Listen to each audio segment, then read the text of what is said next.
Hey guys, welcome back to Simple Balanced Astrology, and today we're doing yet another personal experience video. I figured I trying to push one of these out once a month to give you guys the application to all the overlay videos that I do. Understanding my personal experience, my perspective, my responses to each situation.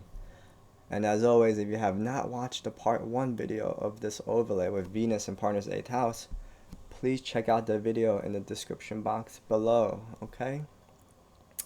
And yeah, before I start this part 2 video, as always, my big three are, Virgo Ascendant, Pisces Sun, and Cancer Moon, okay? So you guys can sort of, follow along and understand, what's going on. So with this relationship of interest, the person, he or she had her, Venus in very late degrees of Pisces, hitting my 8th house, okay?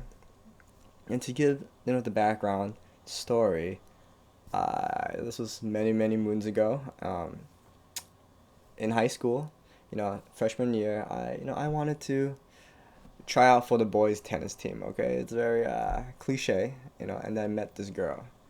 She was the manager of the boys team at this point, really managing the scores, the equipments, and whatnot. Okay, I first saw her and I was like, whoa, Of course, we didn't really talk in the beginning.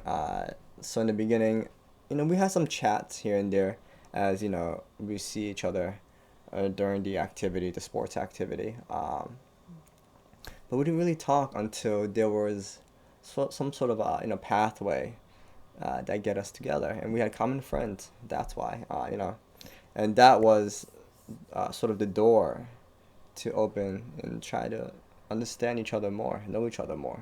Okay, and we got close because of the similar interests. I found out that she was interested in the certain music, similar hobbies. We had similar hobbies, and then how life goes, right? With similar interests, we hanged out more, and when we hang out more, we begin to share more, and the sharing, of course, is going to be very deep and profound, because of this sort of eighth house energy that was present here, and of course, you know how the story goes with the eighth house and the intimacy.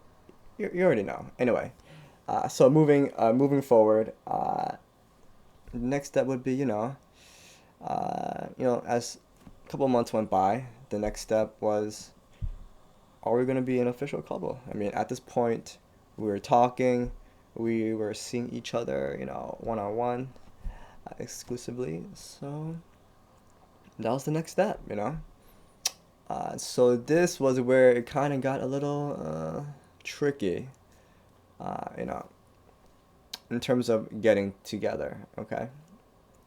One was, she had a very personal issue that she needed to come to terms with, which she sort of needed time to figure out, which sort of uh, affected, the decision that to sort of get together. Okay. And secondly, as time went on, sort of seeing each other exclusively for like a month, I'm thinking, is there any longevity in this relationship? Is there? Um, you guys know me well enough, and I'm always thinking about relationship sustainability. Can this be a long-term connection?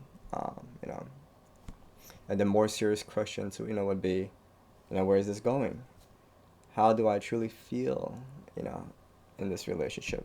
Besides the, electric, sort of passionate encounter, right? And of course, are we good for each other? Things of that nature. So, taking all those variables combined together, it was hard. It's hard to really to stay. So at that point, we sort of disengaged. Um, and when you disengage with, eighth house energy, it's very hard. It's very hard to disengage. Okay. All of a sudden, you lose that sort of intensity. Felt like losing a part of your soul in that way. Because eighth house is about merging together, and going cold turkey, it felt terrible, but anyway, since the eighth house has already been touched, it's already been, sort of swam in, uh, transformation is bound to occur regardless you know if you're in the relationship or not. Through sort of the deepest things that we talked about, we shared sort of the more vulnerable things. This was essentially a good time to learning to self-reflect, overcome those traumas or weaknesses, things that I personally hid away, so for her as well, and doing this in solitude was difficult, but was necessary. I know some of us may be easily trying to ease the pain through jumping into the next relationship, right?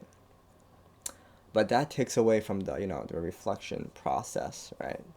And we sort of miss out on that growth opportunity. uh, you know and when that happens, we usually make the same mistakes again, living those moments in new relationships. Of course, I'm not saying that this is easy. This is not easy. And I think it's not meant to be easy, because to transform yourself and go to a place where you become the better version of who you are. But anyway, yeah, going back, the separation and the initial stages of separation, of the breakup, led to avoidance, definitely avoidance. I tried to avoid every single possible encounter, at school. I knew her schedule. I'm like, I'm not gonna be here, not gonna be here, not gonna be there. Okay, because when the moments you see them, it triggers all those sort of feelings, experiences that come up. So as time went on, it got better. For the most part, time heals most wounds. Okay, and after a couple of years went by, I think like 2 years or so, we were finally, I think we were comfortable, uh, attending the same group activities, whether that's a gym or whatever, sports wise, or so we thought, but it did not work. During those group activities, though, some of these feelings, reemerged. Conflict happened. A lot of that push and pull dynamic, uncontrollable feelings of anger, frustration, from both parties. Me and her. Okay. And eventually, she graduated. I forgot to mention that she was a year older, so she graduated first, and which made it easy at that point. Out of sight, out of mind, that kind of thing. But the interesting thing was that a couple months later, the same thing happened. A different girl, but she had the exact same birthday, same Venus degrees, affecting my eighth house, and I'm thinking, no way, no way, this can't be. Of course, this is the way the universe is testing me. I know it. Of course, so the second time around, I responded more differently. Okay, it was easier to handle. I mean, the encounter was electric. Of course, it was cute, but I knew that it was not gonna last, and I didn't want to go through this again. So, so that was that, and actually, years went by, and I had never had another eighth house connection as deep as this. Sort of as as profound. Learning those lessons and everything. But you guys already know I was struggling with 12th house connections after, so there's that. Um, but anyway, so most of you guys watching would question and ask, you know, how can you make it work though? How can we make it work long term wise?